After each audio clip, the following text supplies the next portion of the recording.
Du coup, je sais que vous ne le savez pas, mais moi je le sais. C'est la deuxième fois que je filme cette vidéo et c'est dommage en fait. Parce que, comme vous l'avez vu au titre, j'étais censée vous montrer comment est-ce que je réalisais ça en fait. Je me suis inspirée en fait d'un feed Snapchat. Vous allez voir les photos. Donc du coup, je me suis inspirée d'un feed Snapchat et j'ai voulu reproduire ça, mais de mémoire en fait. C'est-à-dire que je n'avais pas de photo de référence. Je me suis juste servi de ce que j'avais en mémoire dans ma tête pour refaire ça. Et vu que j'avais déjà fait un maquillage avant de prendre la photo, bah, il y avait un côté qui était maquillé et un côté qui avait la caractéristique du free fit qui est le bleu en fait. Donc je vous montrais tout le processus, les couleurs que j'ai utilisées, bah, les techniques et tout ça là.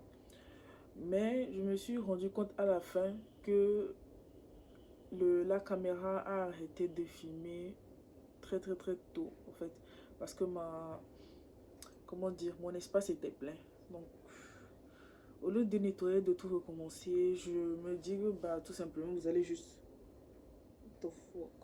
vous allez tout simplement voir bah, le résultat parce que j'ai sur la tête et je vais y aller avec l'élément de base en fait de la vidéo qui est de vous parler du coût en fait de mes études et surtout de toutes les dépenses que j'ai eu à faire jusqu'à présent, ce qui est général en fait pour ceux qui font ma filière. Du coup, encore une fois, je suis une étudiante en fashion and design et mon école en fait se trouve au Ghana, sachant que je suis togolaise de nationalité, de tout. Du coup, je suis considérée comme étrangère. Bon, du coup, je sais que ça va faire bizarre, mais en fait, j'ai perdu en fait la vidéo du milieu et je suis obligée de refilmer le lendemain. Parce qu'en fait, lorsque j'essayais d'envoyer ça, ça ne passait pas. Du coup, j'ai éteint mon téléphone pour le rallumer et voir si ça passait, mais la vidéo a disparu. Donc, je vais vous faire ça comme ça. Du coup, pour commencer, je vais vous parler de trois matières parce que pour le reste des vidéos, de la vidéo, vous allez voir les autres matières. Je vais parler du dessin, vu qu'on a le drawing. Je vais vous parler de la couture et je vais vous parler du pattern making, le patronage, en fait, qu'on fait les patrons. Donc, pour le dessin, qu'est-ce qui fait coûter? C'est tout simplement les outils. On a besoin de papier de qualité, surtout, par exemple, pour des gens comme moi qui utilisent la technique de l'aquarelle. En fait, quand tu utilises quelque chose avec de l'eau, tu ne vas pas utiliser du papier A4 normal, sinon, tout simplement, ça va déchirer ton papier. C'est pas assez solide pour ça, en fait. Du coup, il faut des papiers justement épais. Il y a plusieurs types de papiers, hein, mais tu choisis celui que tu préfères ou pas. Juste tant que c'est épais, ça va en fait. La couleur aussi, il y a du blanc. Bref, je pense que vous l'aurez compris, c'est vraiment le matériel. Et mine de rien, pour ceux qui ont une petite idée, tout ce qui touche le dessin, la peinture, l'art en général, ça coûte cher. Ça coûte assez cher. C'est vrai qu'il y a des options moins chères, mais forcément le résultat ne sera pas le même. Et lorsque tu dois être marqué, ou même pour ton propre travail, pour ton propre rendu, franchement, il vaut mieux investir en fait dans quelque chose qui va durer. Bon, pas qui va durer, mais qui est de bonne qualité. Parce que mine de rien, le papier, tu l'utilises une fois, bah, tu le balances en fait. Ou tu le gardes. Mais ce qui est sûr, ce sont des trucs qui partent très vite. Maintenant, on va parler de la couture. J'y vais vraiment vite parce que je sais pas quand est-ce que ça va couper. La couture, en fait, c'est surtout l'achat des tissus et de tout le matériel, en fait, de couture. Parce qu'on ne se rend pas compte, mais mine de rien, il y a certains vêtements, en fait, vu les techniques dont on a besoin, en fait, on a besoin de beaucoup d'outils. En fait, on a besoin de beaucoup de petits détails, beaucoup de petits trucs à intégrer à la structure du vêtement qui coûtent cher, en fait. Ce sont des petits trucs. Je ne sais pas combien ça coûte en Europe, mais ici, ça coûte assez cher en fait.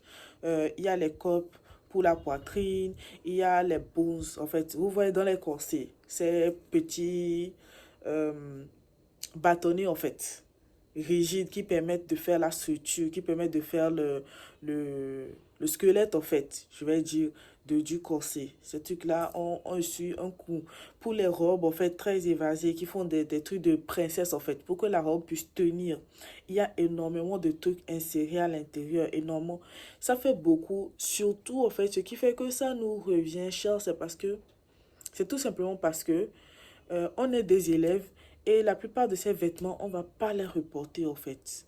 Du coup, on se retrouve à investir énormément pour des vêtements qui ne nous servent à rien. Après, bon, si tu trouves quelqu'un à qui vendre tes vêtements, d'accord, mais la plupart du temps, vu qu'on est des élèves, c'est pas des trucs parfaitement faits. Il y a beaucoup d'erreurs.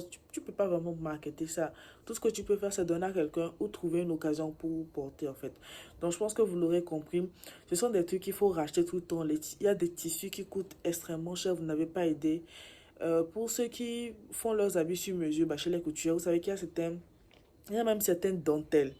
Je prends l'exemple de la dentelle. Certaines dentelles qui valent, comment dire, 20, 25 000, 30 000 le yard. Et pour une personne adulte, surtout lorsqu'on parle de trucs volumineux, ça te revient extrêmement cher. Tu peux te retrouver à 100 000 pour un vêtement, voire plus. J'ai vu des amis qui ont dépensé des sommes astronomiques pour un vêtement que l'école va garder parce que c'est considéré comme une propriété de l'école vu que c'est un examen en fait. Donc, moi, je ne me voyais pas faire ça. J'ai trouvé des alternatives. C'est pour ça que la plupart de mes créations sont assez simplistes parce que en tant qu'élève, je ne voyais pas l'intérêt de littéralement verser tout mon argent de poche dans un vêtement qui n'allait pas me servir à grand chose à part les cours. Et en plus, il y a d'autres moyens de montrer tes techniques en fait dans le vêtement puisque c'est ce qui est noté. Euh, Puis on va parler en fait comment dire, du patronage comme je l'ai dit. Le patronage en fait c'est vraiment la structure en fait du vêtement qu'on crée sur le papier avant de l'utiliser justement pour pouvoir couper. Il y a l'autre qui est le freehand. C'est vraiment genre lorsque tu fais le patron sur le tissu même, mais pour certains trucs, pour certains vêtements avec des structures très complexes, tu n'as pas d'autre choix que d'aller sur le patron en fait. À moins que tu fasses ce qu'on appelle le draping, où tu as un mannequin en mousse façon et tu fais tout ton vêtement là-dessus. Tu vois, mais si ce n'est pas le cas, en fait, si tu n'as pas la personne, par exemple, ou si tu n'as pas les mensurations sur un truc, bah, tu vas sur le patron, en fait. Et là, ce qui nous fait dépenser, en fait, c'est vraiment vous voyez, les couvertures kaki, en fait. C'est ce que nous, on utilise, parce que ça ne sert de papier et c'est facile à transporter, tout ça, là. La plupart des vêtements avec un ou deux rouleaux, tu es bien. Mais lorsque le vêtement est complexe, il y a énormément de manipulations, énormément de trucs à prendre en jeu.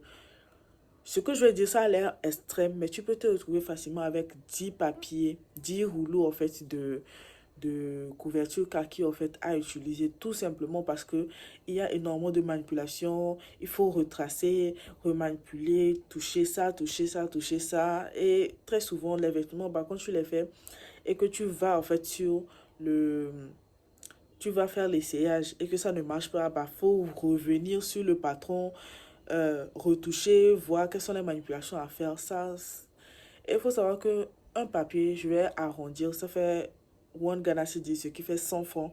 Mais si tu te retrouves avec des trucs complexes, au fil des séances, en fait, déjà, j'ai dit, tu peux trouver pour un vêtement à 10 papiers, ça fait déjà 1000 francs.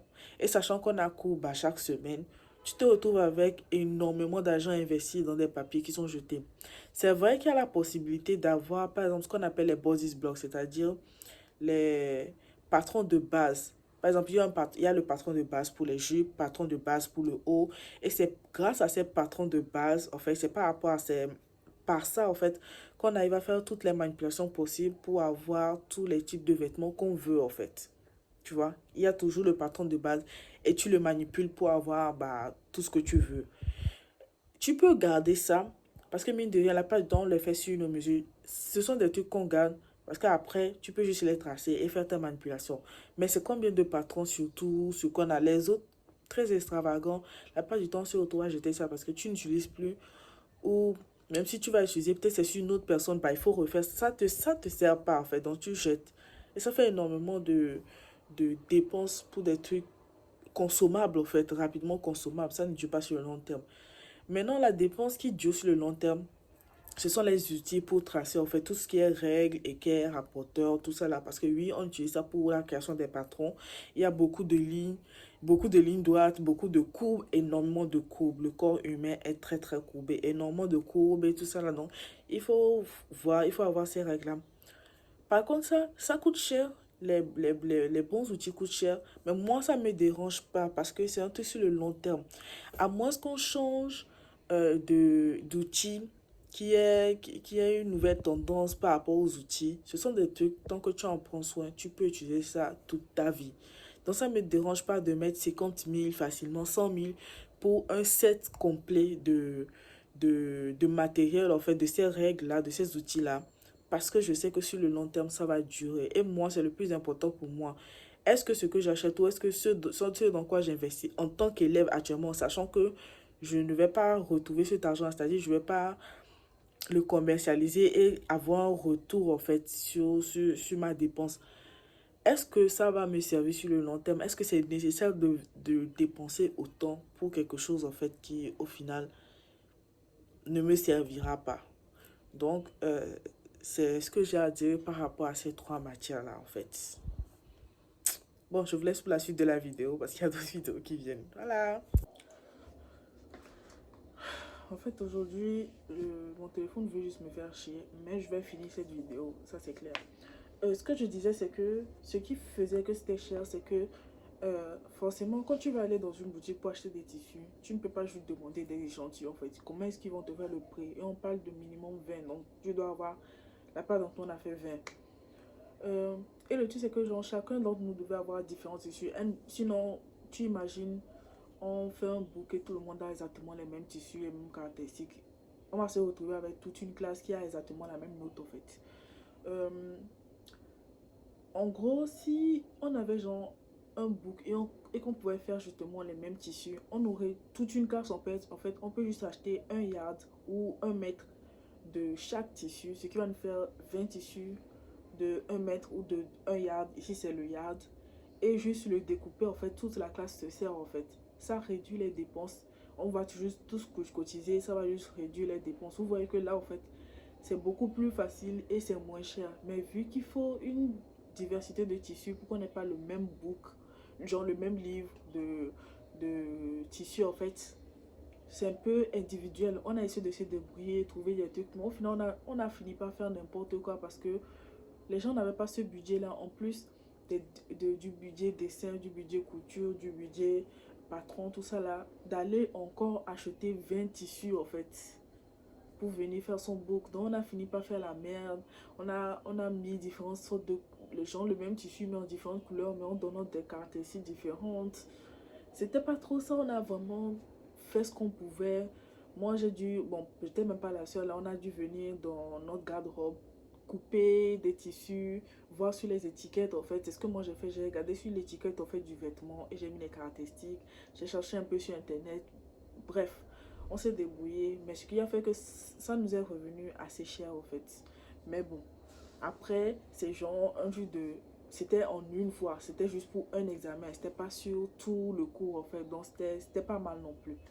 Maintenant, le dernier, c'est ce qu'on a fait, c'est le cours s'appelait Textile Design. Textile Design, c'est vraiment les catégories de tissus par rapport à l'imprimé qu'il y a dessus. Est-ce que c'est du floral? Est-ce que c'est un truc... Il y a, les noms en fait sont plutôt en anglais, mais je vais chercher les thèmes francophones et peut-être un jour je vais faire une vidéo sur nos matières, mieux les expliquer, tout ça là avec les termes français, mais pour le moment, c'est vraiment, j'ai tout ça en anglais. Et ce qu'il fallait faire, c'est que non seulement fallait... Bon, je vais terminer ça rapidement. Comme je disais, on a le textile design. Et maintenant, et le textile design, en fait, ce qui nous faisait dépenser, c'est qu'il fallait acheter du tissu, du plain tissu, du tissu sans motif, en fait. Et on utilisait le meilleur tissu, en fait, c'est le grey bath, ou ici, ils appellent ça le calico. C'est juste un tissu de coton pur, en fait, coton pur. Et c'est meilleur pour les imprimer, pour le taille, bah, tout ça là, c'est vraiment un très très bon tissu. Et du coup, il fallait l'acheter. Et acheter en fait le matériel, c'est beaucoup plus les couleurs pour pouvoir faire les imprimer. Donc en gros, même ça, c'était des dépenses, mais vas-y, c'était genre pas tant que ça non plus, tu vois. Et très souvent, on les faisait sur de petits tissus, juste des petits carrés. Il n'y avait qu'à la fin, en fait, quand on avait l'examen, qu'on a fait ça sur un, un tissu, un yard complet. Donc, oui, ça aussi, c'est une dépense, mais encore, ça va. Mais là, je parle vraiment par rapport à mon expérience, par rapport à mon école, par rapport à ce que nous, on fait chez nous. Maintenant, d'autres écoles, en fait, vont mettre l'accent sur beaucoup d'autres choses et tout ça là. Donc, voilà, nous arrivons à la fin de cette vidéo. J'espère que vous avez apprécié le maquillage. Malheureusement, je n'ai pas pu vous montrer tout ça là parce que la vidéo, tout simplement, n'a pas été filmée.